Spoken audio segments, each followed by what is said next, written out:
Avec près de 57 millions d'entrées réalisées au cours du premier trimestre de cette année 2014, le cinéma est bel et bien une petite entreprise qui ne connaît pas la crise. Une hausse des fréquentations de l'ordre de 18,6% est ainsi enregistrée par rapport à l'année précédente sur la même période. Mais comment font donc les cinémas pour attirer toujours plus de spectateurs dans leur complexe ? S'il existe beaucoup de réponses, la communication réalisée autour des nouvelles œuvres cinématographiques joue un rôle capital. Parmi ces techniques, l'avant-première est bien souvent plébiscitée par les sociétés de production pour promouvoir les films qui seront distribués. Cet événement consiste à projeter une œuvre avant le début officiel de l'exploitation commerciale de cette dernière auprès du public. Nous avons assisté à celle de La Crème de la Crème, le nouveau film de Kim Chapiron. Vous avez intégré la meilleure business school d'Europe et vous avez le droit d'en être fier. Moi, c'est Jafar. Il a la dalle, ton copain. Pourtant, c'est pas des filles qui mortent ici. Pascal Tot, animateur radio des matinales sur France Bleu Nord, est chargé de présenter ses avant-premières dans certains cinémas de la région lilloise.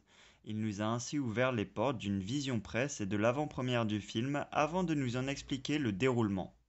Je travaille avec trois cinémas, les deux UGC à Lille et puis le Gaumont à Valenciennes et le Kinépolis aussi à l'Homme. Coup de téléphone, voilà, est-ce que tu es dispo tel soir pour telle équipe du film? Souvent je sais que ça va toujours être une belle aventure, donc j'hésite jamais, je dis ok ouais je suis libre, je me libère, même si ça empiète sur mon emploi du temps, etc. Et ensuite c'est la vision du film avant la présentation. Donc ça veut dire qu'on voit le film avant tout le monde, encore avant l'avant-première, le matin, tôt le matin vers 9h, quand on n'est pas disposé à voir un film. Là, on voit le film dans son intégralité. On prépare les questions l'après-midi. Alors, heureusement, j'ai une assistante qui me les prépare, qui m'aide à les préparer. Et ensuite, le soir, eh bien, restitution, rencontre avec le public et puis voilà, un bon moment à passer avec le public. Et si ce rapport avec le public est important dans le déroulement de ce genre d'événement, les enjeux qui en découlent le sont tout autant pour la rentabilité du film.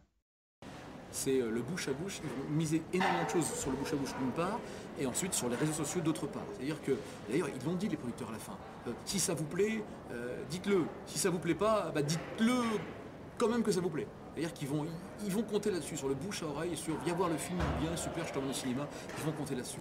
Et je constate que de plus en plus, on a tendance à croire, ouais, mais non, ils viennent, ça fait des frais. Non, non, ils rentrent dans leurs frais et ils vont promouvoir leurs produits jusqu'au bout grâce à ce bouche à bouche. Écoute-moi, camarade, elle est pour toi cette chanson, elle va te rendre malade et tu vas souffrir longtemps.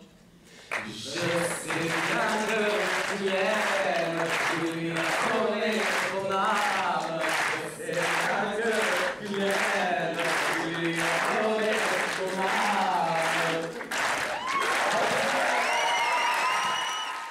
Malgré tout, cette pratique reste réservée qu'aux films soutenus par les grands studios de production.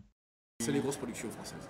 C'est les grosses productions, parce qu'ils ont les moyens. Hein. C'est-à-dire que les mecs qui descendent à 5, 6, 7, 8, ils font 2-3 cinémas, 2-3 salles dans la soirée. Parfois on fait 2 salles dans le même cinéma. Donc c'est énorme. Ils ont les moyens de le faire.